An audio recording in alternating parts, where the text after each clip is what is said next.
Hey guys, welcome back to my YouTube channel. I hope you guys are safe and sound.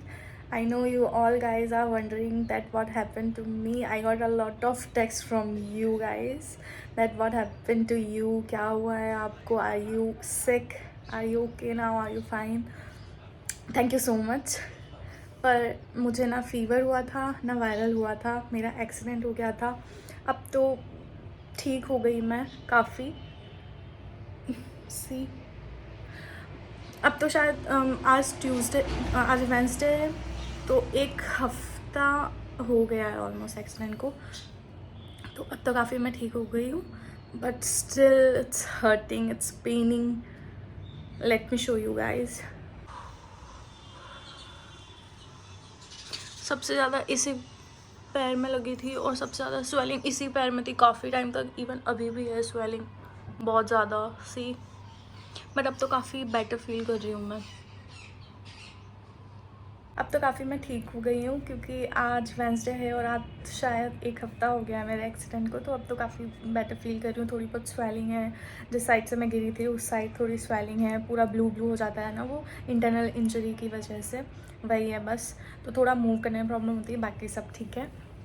But starting में बहुत ज़्यादा pen हो रहा था, मैं बेड से भी नहीं हिल पाई थी. तो मुझे ऑलमोस्ट एक वीक हो गया है कि मैं घर से बाहर नहीं निकली हूँ. बैड 3-4 दिन तो मैं बेड से उठ भी नहीं पा रही थी. पर अब तो सब ठीक है. पर स्टिल बाहर निकलने का मन नहीं होता क्योंकि पैरों में इतनी स्वेलिंग है. ज़्यादा इधर उधर जाने से और बढ़ जाए, क्यों रिस्क लेना है.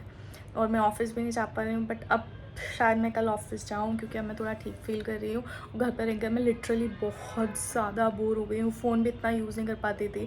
पहले तो थोड़ा बहुत टाइम पास हो जाता था, पर फ़ोन को तो ज़्यादा, हाथ को ज़्यादा मूव करने पर बहुत ज़्यादा पेन होता था. सो मैं नहीं कर पा रही थी. Still it's hurting, it's paining, but it's bearable now. और पहले मतलब मेरा स्केड्यूल ऐसा है कि वीकडेज पूरा ऑफिस में निकल जाता. ऑफिस से घर आओ, खाना खाओ और सो जाओ, दैट्स इट. और वीकेंड्स मिलता था तो वीकेंड्स पर यश आ जाता था, तो उसके साथ ही मतलब ऑलमोस्ट बाहर ही निकलता था वीकेंड्स भी. तो इतना रेस्ट करने का टाइम नहीं मिल पाता था और मुझे बिज़ी रहना ज़्यादा बेटर लगता है. और अभी एक हफ्ते से मैं घर पर रहकर इतना बोर हो गई ना, क्योंकि मैं इतना रेस्ट की हैबिचुअल नहीं रही थी अभी काफ़ी टाइम से. लॉकडाउन के बाद से तो बिल्कुल भी नहीं. तो मुझे अच्छा भी फील हुआ इतना सो के. देखो सो के मेरी आइज़ भी स्वेल हो गई है, पर थोड़ा बोर भी हो गई नो. डेली हम एक इतना बिजी लाइफस्टाइल जीते हैं, फिर एकदम से इतना रेस्ट. मैं आपको बताती हूँ कि मेरा स्केड्यूल क्या रहता था अभी एक हफ्ते से. सुबह उठो और फ्रूट्स खाओ, जूस पियो, ब्रेकफास्ट करो, लेटे लेटे सो जाओ. फिर वापस से दिन में फिर खाना खाया, मेडिसिन्स ली. इन पे वो जो डॉक्टर्स ने प्रिस्क्राइब की थी क्रीम्स एंड ऑइंटमेंट्स जो भी होते हैं वो अप्लाई करो. फिर सो जाओ, फिर खाना खाओ, फिर सो जाओ, फिर खाना खाओ, फिर सो जाओ, फिर खाना खाओ, फिर सो जाओ. That's it. बट फाइनली कल से मैं ऑफिस जाऊंगी और थोड़ी अपनी लाइफ को मेंटेन करके चलूँगी अब. और स्कूटी में नहीं चलाने वाली अब. गाइस, मैं आप लोगों के साथ जेन्युइनली ये शेयर करना चाहती हूँ कि जब मेरा एक्सीडेंट हुआ था तो मैं मतलब मेरे फेस पे कुछ नहीं हुआ, मेरे सर पे कुछ नहीं हुआ, कुछ इतना नहीं हुआ. सिर्फ नॉर्मली स्क्रैचेस वगैरह हुए हैं और थोड़ी बहुत इंटरनल इंजरी है, दैट्स इट. बट बच गई मैं, एंड थैंक गॉड कि मैंने हेलमेट पहना हुआ था. तो जो भी गाइस 2 व्हीलर्स वगैरह राइड करते हैं, प्लीज़ वेयर योर हेलमेट्स. क्योंकि अगर मैंने हेलमेट नहीं पहना होता ना, तो जिस तरह से मैं गिरी थी सर्टेबल, मुझे इतनी चोट आती मैं सोच भी नहीं सकती. क्योंकि मैंने फ़ील किया, हम सिर्फ ट्रैफिक पुलिस से बचने के लिए हेलमेट्स लगा लेते हैं कि हाँ ठीक है पुलिस है, क्यों फालतू में चालान वगैरह भरेंगे, हेलमेट लगा लूँ. मैं तो जनरली इसलिए लगाती थी. बट फील मुझे उस दिन हुआ जब मेरा एक्सीडेंट हुआ कि हेलमेट ने ही मुझे बचाया है, वरना मेरे को इतनी ज़्यादा चोट आती. I can't even think about it. Thank God.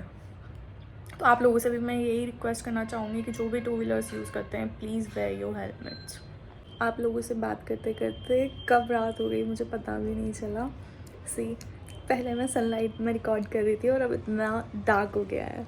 You all guys know that I am a single child and I am a very pampered child. तो छोटी सी भी चोट लगती है तो मम्मी चाहिए होती है, बहुत सारी अटेंशन चाहिए होती है, पर यहाँ पे तो मम्मी डैडी नहीं है ना, और मैं उन्हें बताना नहीं चाहती थी तो मैंने नहीं बताया उनको, क्योंकि फालतू में फिर वो वहाँ बैठे बैठे टेंशन करते हैं। छोटी सी चोट लगी है पर उनको लगता कि बहुत ज़्यादा लगी हो, फालतू में परेशान होते हैं, फिर अपना सारा काम धाम छोड़ के यहाँ आ जाते हैं, तो मैंने नहीं बताया उनको।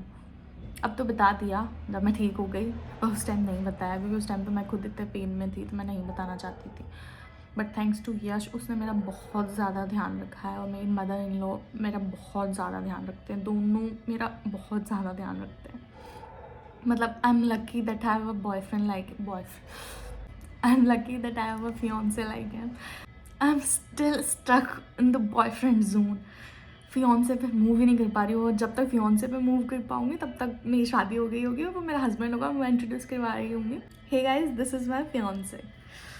पता नहीं मेरे साथ ही ऐसा होता है, आप लोगों के साथ भी प्लीज़ मुझे बताना है ये। Anyways, thank you for listening me, क्योंकि मैं इतना ज़्यादा बोर हो गई थी तो मुझे कुछ ना कुछ किसी से बात करनी थी, और मैं किससे क्या बात करूँ।